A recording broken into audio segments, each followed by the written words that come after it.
What's up, everybody? Welcome back. You know, I love everything about motorcycling. I really, really do. It's the one thing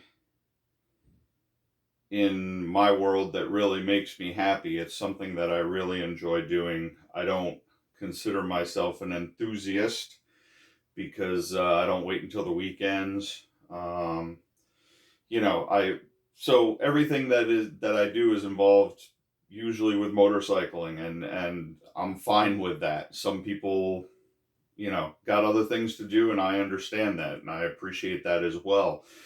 Luckily, I'm at a point where I can enjoy motorcycling and to its fullest, and that's an amazing thing. But I'm not always riding, which annoys me. If anyone wants to send me a lot of money on Venmo, I'll be more than happy to do that, and then I'll do a whole bunch of touring videos as well. But it's just not in the cards right now. I appreciate you guys stopping in and listening. But I'm always figuring stuff on, you know, always got something with motorcycles going on. And I like to read as well. I love to read motorcycle books, but there are so many romanticized ones since Sons of Anarchy came out, where they're more for women, I think. I can read a chapter into it and find out, yeah, this is not for me. This is not aimed at my libido. But anyways, we there's lots of books out there, and they seem to mostly revolve around FBI agents who are infiltrating motorcycle clubs and their harrowing experiences. Um, Now, this rubs me the wrong way. First and foremost, they're going to put a book out that's going to get the undercover agent money, and they're going to tell their story.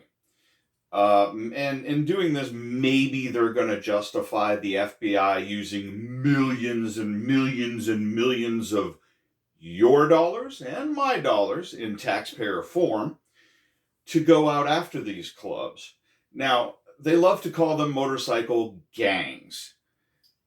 If they were honestly motorcycle gangs, with all the infiltrations that has ever occurred, do you think that maybe these motorcycle gangs that are so horribly, you know, just abomination people that are just pushing drugs and killing people and doing bombings, and I'm not saying that that hasn't been done, but if they're doing it to the way that these publicists and books are saying, then my goodness, we'd have a lot more of a problem, and there certainly wouldn't be any undercover agents left alive to talk about it. But for some reason, they all can.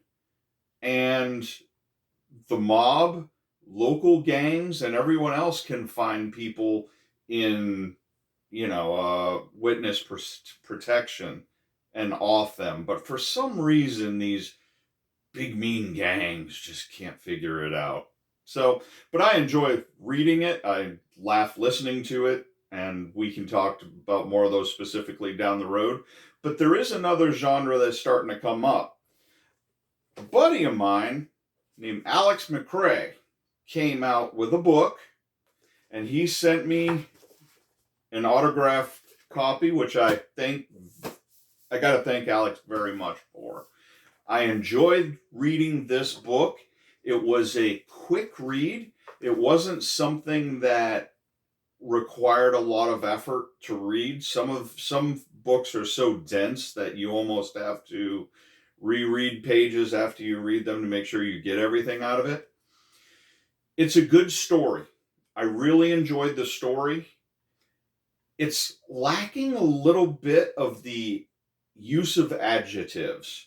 It was hard to figure out what the color of the chopper that the main character's chopper was.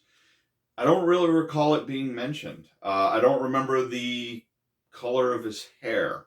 So, whereas it goes into great detail in some instances, in other instances, it kind of glosses over.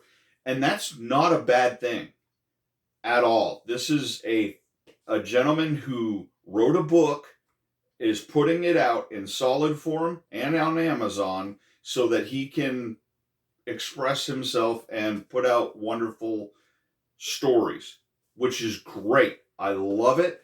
It also allows me as an individual to fill in those details. So if I am reading and I don't know what the main character looks like, it gives me the opportunity to maybe fill it in a little bit, which is just as great as going and reading something that is completely laid out so you know exactly everything down to the pimple that the person has on his left arm. I mean, really, some writers just go really deep into it. This is a very good read, a quick read. It's not something that's going to hold you for a long period of time, as far as how long it takes to get through the book.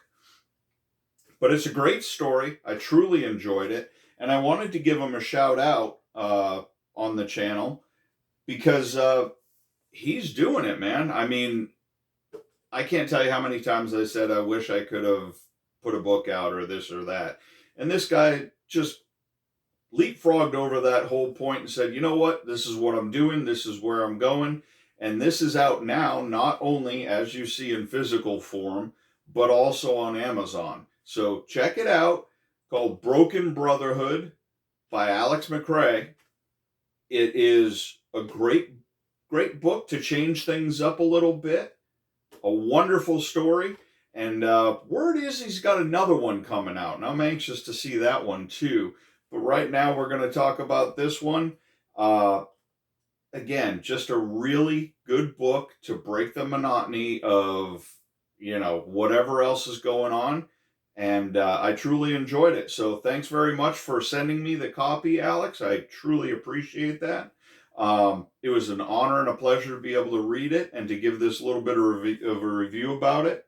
I can't think of anything bad to say about it. So we'll leave it at that. But I do thank you guys for stopping in. Thanks, Alex, for giving me a little bit of, something to talk about here. And let me know what you think. Go ahead, pick it up on Amazon. Go down in the comments. Let me know what you think about it. Love to hear from it, and I know Alex would as well. Thank you very much, and as always, I'll see you on the road.